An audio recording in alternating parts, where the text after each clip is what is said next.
Thank you so much for joining me today. It's really wonderful to have a chance to spend the next hour or so talking with you about our collection of Rembrandt drawings. My name is Austėja Mackelaitė, and I'm the Annette and Oscar de la Renta Assistant Curator of Drawings and Prints here at the Morgan. And at the museum, I'm largely charged with taking care of researching and caring for our collection of Dutch, Flemish, and German drawings and prints. So this is why I get this task today of discussing the museum's collection of Rembrandt's drawings. And today, of course, is not any day. It's July 15th, the occasion of Rembrandt's 414th birthday. So it feels particularly appropriate to do what we're going to do today. So the Morgan owns 24 drawings that are generally believed to be by Rembrandt. It's an extremely deep collection, certainly one of the greatest in North America. Rather than kind of offering you this whirlwind tour of what we have, which would be difficult to do in the time that's allotted to us today, I will focus on around 12 works, so around half of the collection, and invite you to join me in kind of looking slowly and carefully, which is really, I think, the way drawings are truly meant to be looked at.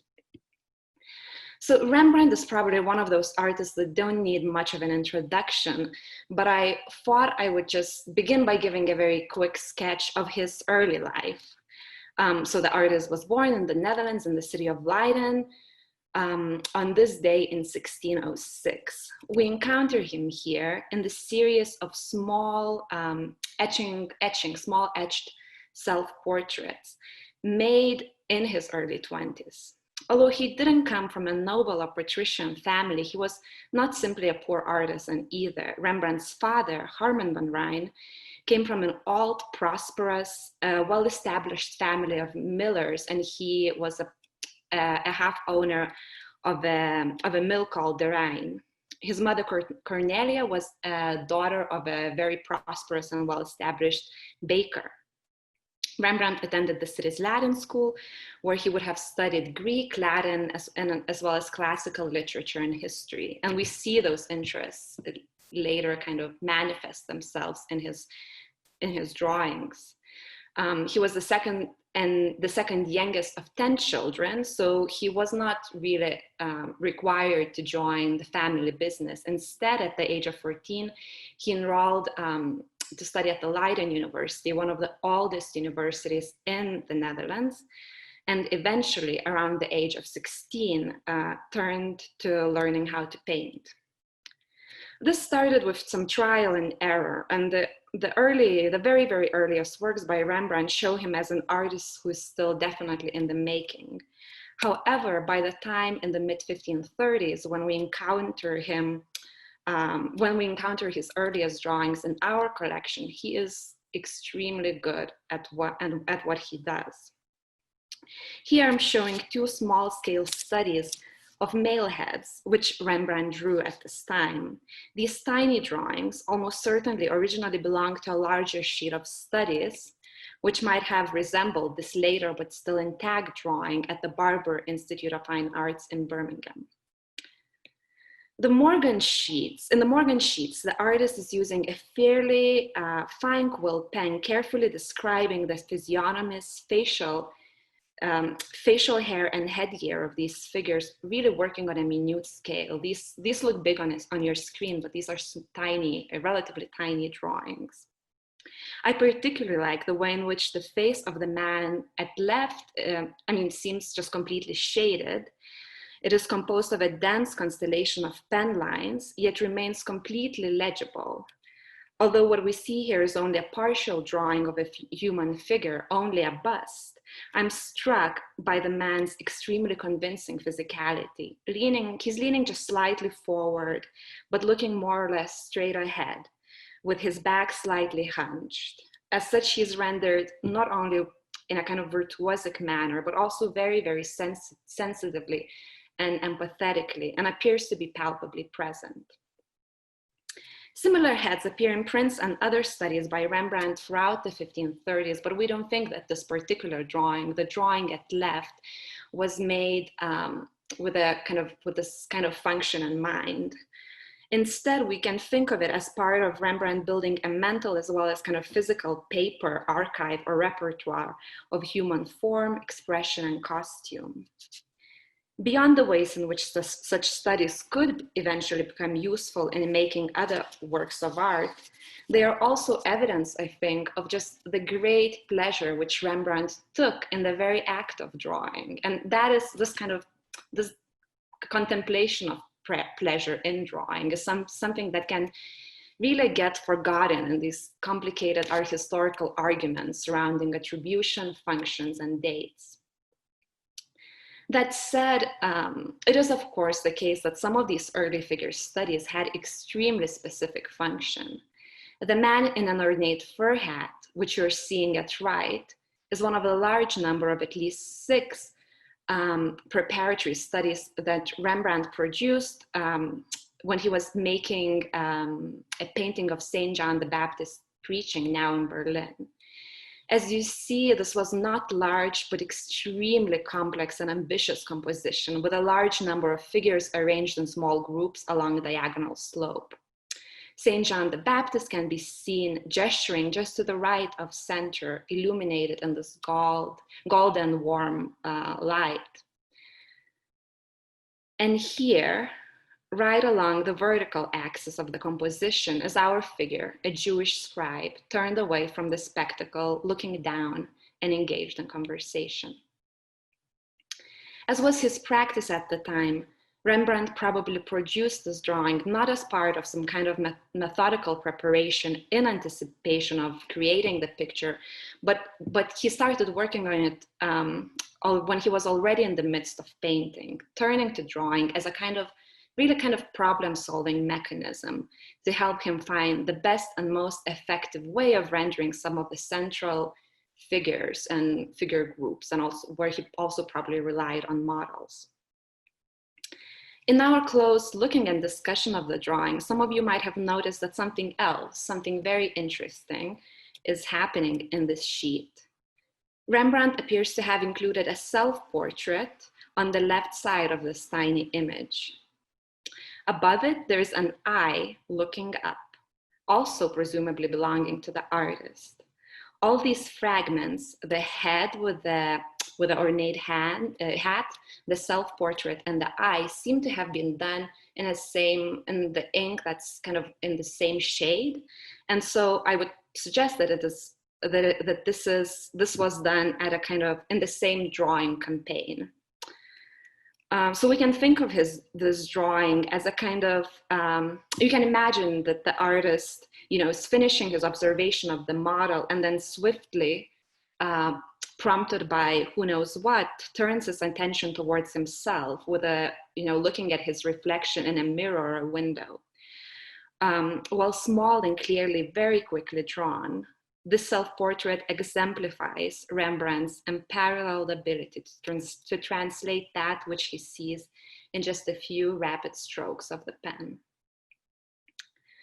One of the reasons why so many drawn, etched, and painted early self-portraits by Rembrandt survive is that the artist was, of course, the most readily available model to himself. The same can be said about members of his family. A few years after moving to Amsterdam, Rembrandt married Saskia van Uylenburgh, a well-to-do daughter of Rumbartus van Uylenburgh, a lawyer and a former mayor. It is generally assumed that Rembrandt and Saskia would have been introduced by Saskia's uncle, art dealer Hendrik van Uylenburgh, who was one of Rembrandt's major early supporters and something really of a manager during these early years of his career. Different interpretations of this relationship exist. Some suggest that Rembrandt was certainly marrying up. After all, Saskia had some property to her name, was connected to an important supporter, and was of a more noble birth than the artist himself. Others argue that it is important to consider that Saskia was the youngest of 8 surviving children in her family, and as such would have had little by way of dowry. Had she not married Rembrandt, she would have been probably fated to live a single life. In any case, Rembrandt's numerous depictions of Saskia exist, and they seem to exude a kind of warmth and intimacy, and that really, leads me at least to believe that their relationship encompassed more than cold calculations. The drawing I'm showing you here is the only sheet at the Morgan that is believed to show Rembrandt's wife. It belongs to a sizable group of works showing women in bed, datable to the second half of the 1630s and the early 1640s. While these are on the whole very quickly sketched and don't always share clear physiognomic features that could help us conclusively identify the model, the great intimacy of this moment of observation and the shared familiarity between the artist and the subject point in the direction of this actually being a study of Saskia. The large number of studies of Saskia in bed are generally connected to her 4 pregnancies, which tragically ended in death of her first 3 children. They can also be connected to the serious but not specifically identified illness, which she contracted in the early 1640s and which eventually killed her in 1642 at the age of only 29. In this drawing, Rembrandt's interest, however, is evidently in the phenomenon of sleep. Working relatively quickly in pen and brown ink, the artist first made the upper sketch, which very effectively, I think, conveys the impression of a female body exhaustively sunken into the bed. What at first glance might appear as a jumble of twisty lines of varying strength, thickness, and intensity very quickly coalesces into a description of a body underneath a blanket. I particularly like the way in which Rembrandt draws the pillow. Its distinctive shape, plumpness, and volume is conveyed through just around 10 individual strokes, which barely touch one another. Perhaps while he was making this drawing, the model moved, and now he made another study below with Saskia in a slightly shifted position. The relationship of the head to the pillow has changed. The arm has now moved closer to the body, and the position of the fingers shifted slightly. The woman's face is rendered less carefully than above. Her closed left eye, so carefully drawn and shaded in the first sheet, is now only a zigzag. The application of brown wash was probably added as the final stage in the making of the drawing. It not only helps to separate the 2 closely crammed sketches, one from another, but also enhances the overall 3-dimensionality of the lower study, creating the impression that the woman is now sunk even more deeply into her bed and pillow. This is another set of studies probably done directly from life, roughly around the same time of Saskia sleeping. At the center, a woman is holding a baby who has his left hand up as if waving. At lower left, probably a different woman is depicted holding a slightly older child. While she is turned away from us, the child gazes directly at the artist and hence the viewer. An older, sad-looking man at the top of the sheet is familiar to us from these earliest studies we discussed just a few minutes earlier of men in fur hats looking usually a little grim. So as drawings like these and studies of Saskia so clearly show, Rembrandt was particularly interested in close observations of women and children, and this is something that distinguishes him from most of his northern contemporaries. One of the most beloved amongst such studies, both at the Morgan and in the world of Rembrandt scholarship more broadly, is this drawing of young women descending a staircase, datable to around 1636. So again, we're still in the same chronological moment here. While many scholars have in the past described the woman as Saskia again, we now think that that is unlikely to be the case. In fact, I'm in agreement with Peter Schatborn, the former head of the prints and drawings department at the Rijksmuseum in Amsterdam, who has argued very persuasively that the drawing was loosely based on experiences of close observation of women and children, but ultimately originated from the artist's imagination. In making the quicker more fragmented, rapidly observed studies like the sheet with 4 figures we just saw, Rembrandt could populate his mind and his imagination with a great variety of figures and expressions, and then draw upon them when making, new, more finished studies as needed. One of the reasons why I find this argument extremely persuasive is that the drawing is very carefully composed. I would say too composed to be a spontaneous study from life. What we see here is a woman in a long dress, right? Walking down a staircase with a heavy, restless kind of toddler just moving in her arms. She's emerging from the darkness into the light that's streaming from the downstairs. And so her face and her dress as well as the body of the toddler, are all partially illuminated. There's a subtle but clear tension, I think, between the toddler who's turning his head sideways and seems to be moving, and the quiet concentration of the woman itself. She has her gaze just slightly down and seems to be simply concentrated on the task at hand, that is, going down the staircase with this heavy baby. The bottom of her heavy dress billows gently and very kind of beautifully behind her.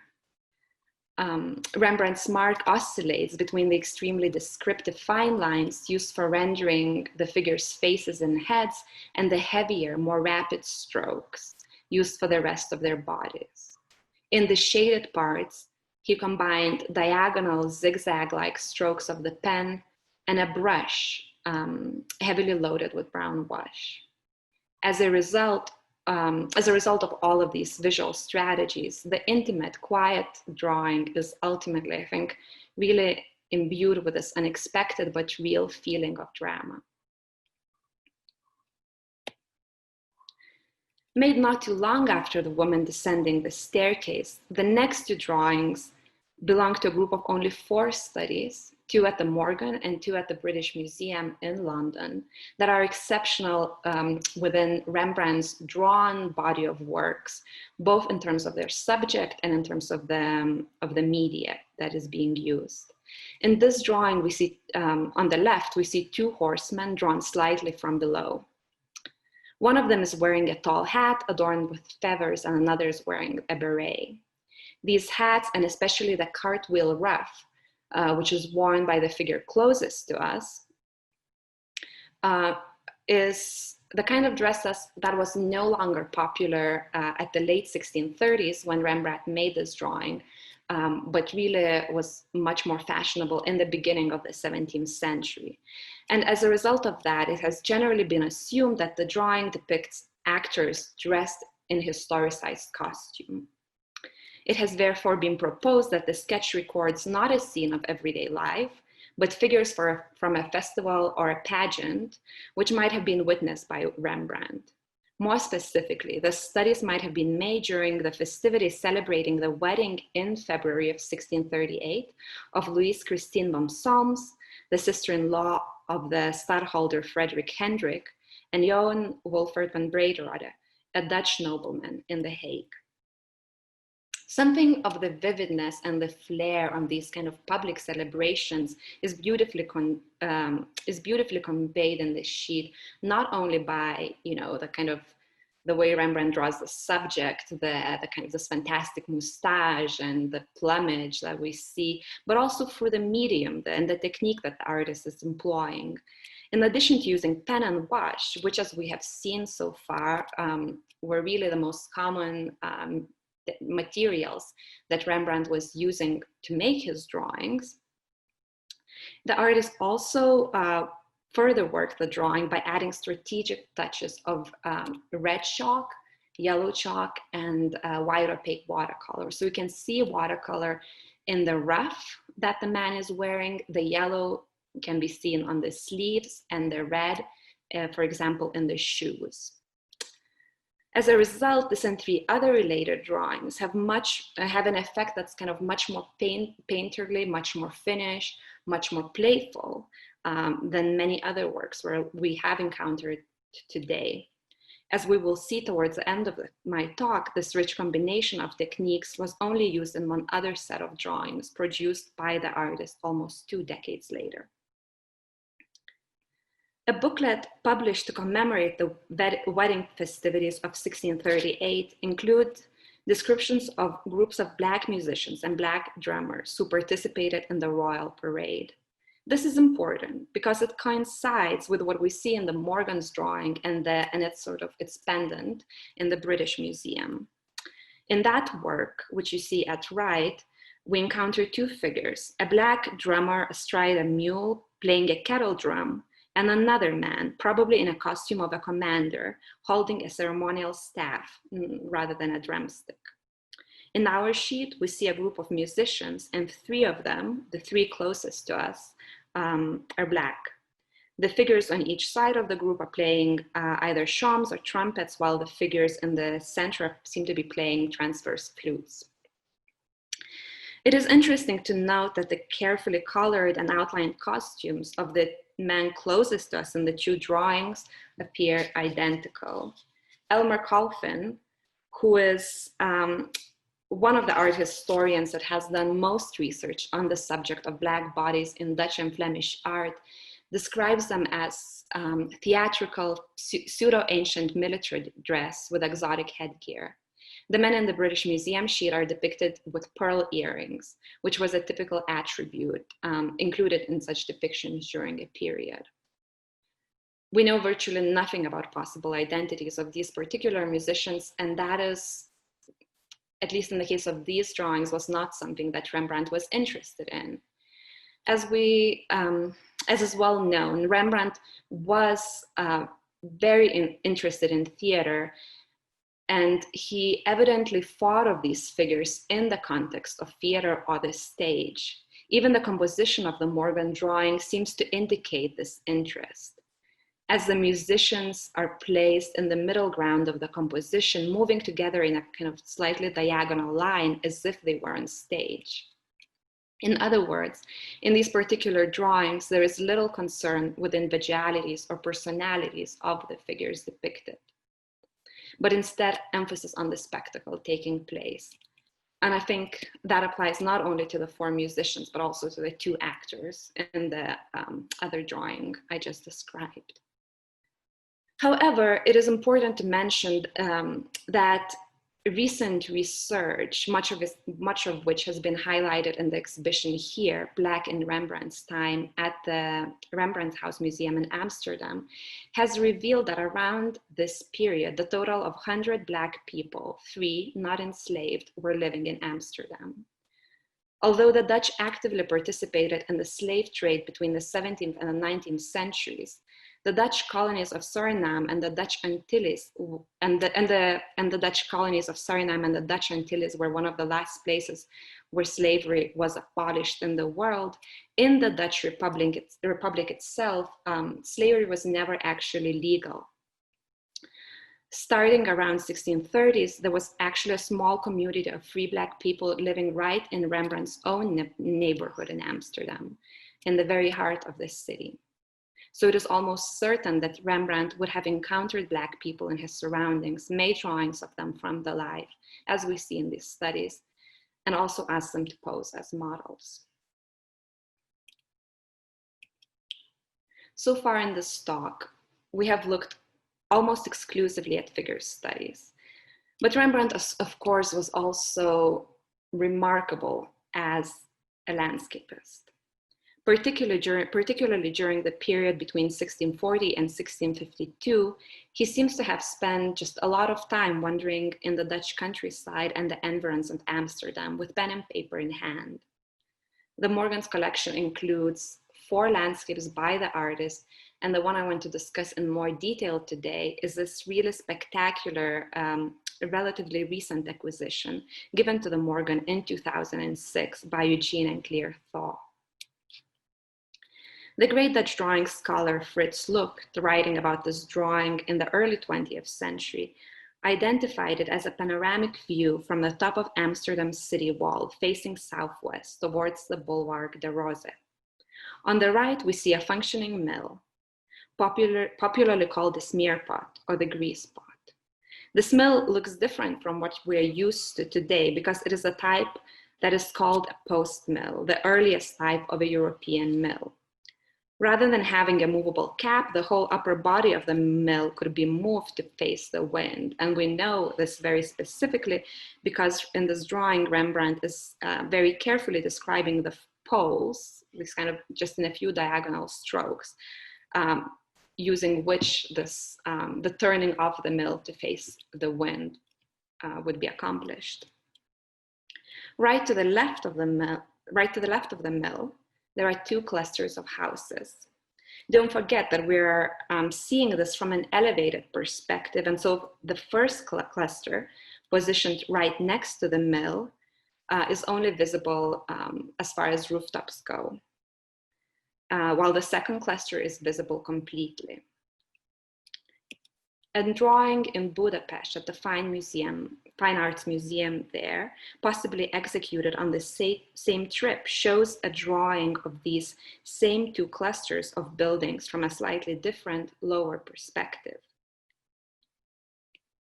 If we move further towards the left, we see a low shed-like building, which was part of a rope factory, and behind it roofs of many other buildings, many of which have been identified.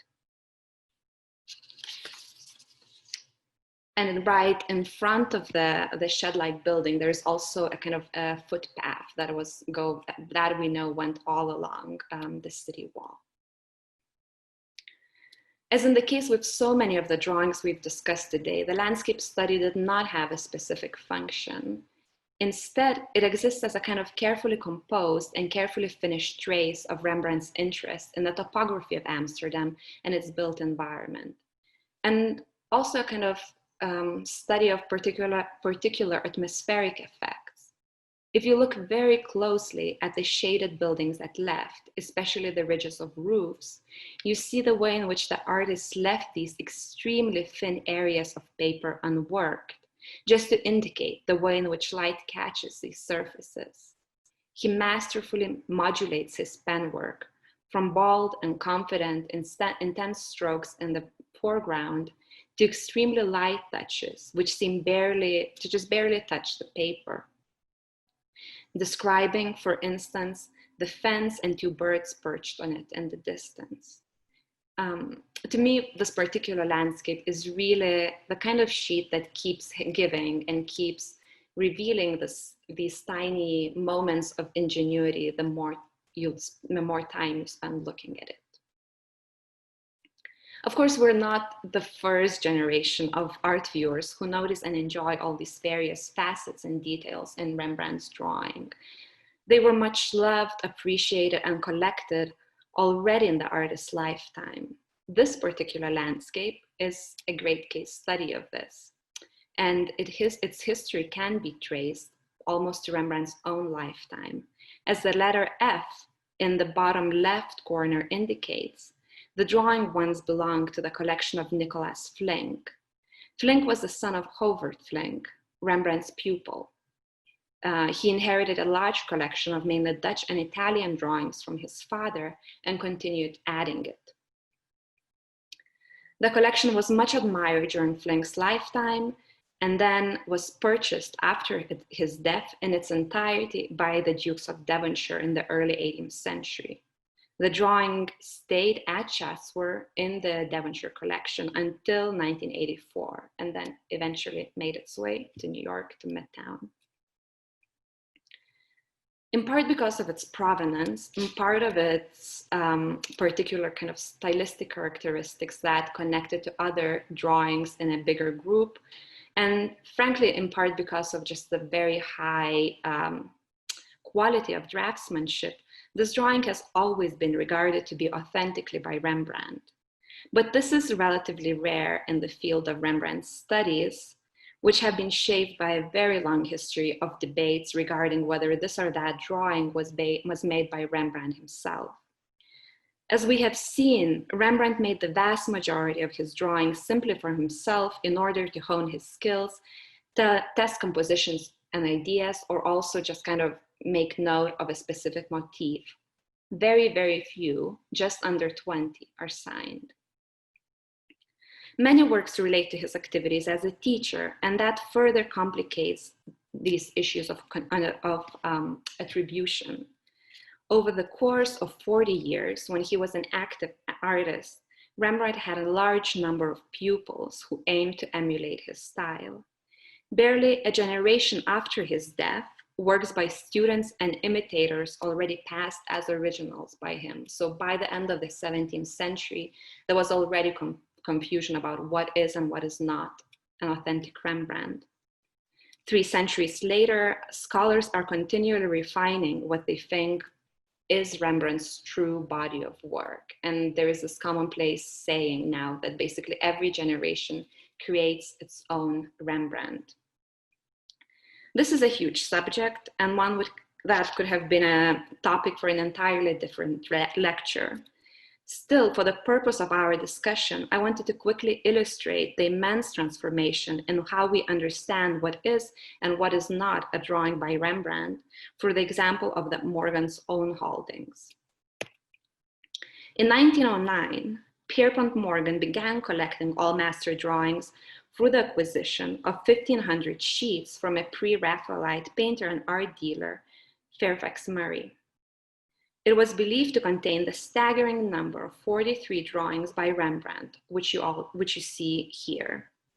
This acquisition was a remarkable event, especially because while American collectors, including Morgan himself, had already started seriously collecting prints and paintings by Rembrandt, drawings in American collections were still very, very rare. Drawings by Rembrandt were still very rare. Over the course of the century, 30 of those 43 drawings have now found new attributions or are believed to have been made by pupils of Rembrandt that remain anonymous. One drawing by a pupil from that initial purchase, then attributed to Philip Koning, is now believed to be by Rembrandt. There are different ways to tell the story of changes in attribution. But I think what's important to say is that while we and every other institution have sort of quote unquote lost a monumental number of drawings once believed to be by Rembrandt, we've also gained through the reattribution works by Samuel van Hoogstraat and Philip Koning and many other pupils whose artistic personalities in the last few decades have really begun to emerge more and more clearly. As such, for our collection, we can tell a better and more complicated story of artistic practices by Rembrandt and his studio than we could before, and that's a very important thing to do. Drawing compositional subjects, usually based on themes from Old and New Testament, was one of the central ways in which teaching worked in Rembrandt's studio. These are often fully realized and very carefully composed compositions. But again, more often than not, they do not relate to paintings or etchings. Instead, many of them can be understood as models for pupils to be imitated and or improvised upon. And there is a lot to learn from works like these. If in some of the earlier drawings discussed today, we encountered Rembrandt as this highly perceptive, highly original observer of the world around him, these biblical compositions reveal him as an unparalleled narrator, telling stories through particular compositional structures, groupings of figures, and carefully arranged attributes. In the Mocking of Christ, we see partially disrobed figure crowned with a crown of thorns sitting on a ledge in the right side of the composition. In front of him, 2 soldiers are on their knees, mocking him before the crucifixion as the King of Jews. The scarlet robe, which he was supposed to be wearing, is draped over a plinth behind him. Christ's inwardness is palpable. His hands are held together, his back slightly hunched, his gaze indirect and directly slightly sideways. And it can be contrasted with the animation of the 2 kneeling men in front of him, depicted gesturing and looking directly at their victim. The artist carefully grouped all the other figures in the foreground and the background in groups of two, while Christ is sitting by himself, which further enhances, I think, his sense of isolation. I also really love the slightly later pen and ink drawing which came to us from the Thaw collection, in which we see Rembrandt working out a particular relationship of the two central moments in the story of the Passion, Christ's descent from the cross. In these broad, angular, expressive but harsh strokes, many of which are done with a reed pen, we see emerging Rembrandt's late style of drawing. At this moment, we have traveled very, very far from these minute, carefully observed, and meticulously executed head studies, which we began the discussion of Rembrandt's drawings with. And just finally, an entirely different kind of drawing produced by Rembrandt and at roughly the same time. Again, this could be a subject of an entire 40-minute talk in itself, touching upon the fascination of Rembrandt's fascination with a kind of global art world and contemporary culture. But I also think it's a good way to end this particular lecture because it reminds us that just when we think that we understand the full arc of Rembrandt's development as an artist, he does something completely different and surprises us again. There exist 23 drawings of Mughal emperors, princes, and courtiers by the artist, revealing Rembrandt's careful and intimate study of Mughal miniature painting at the end of 1650s.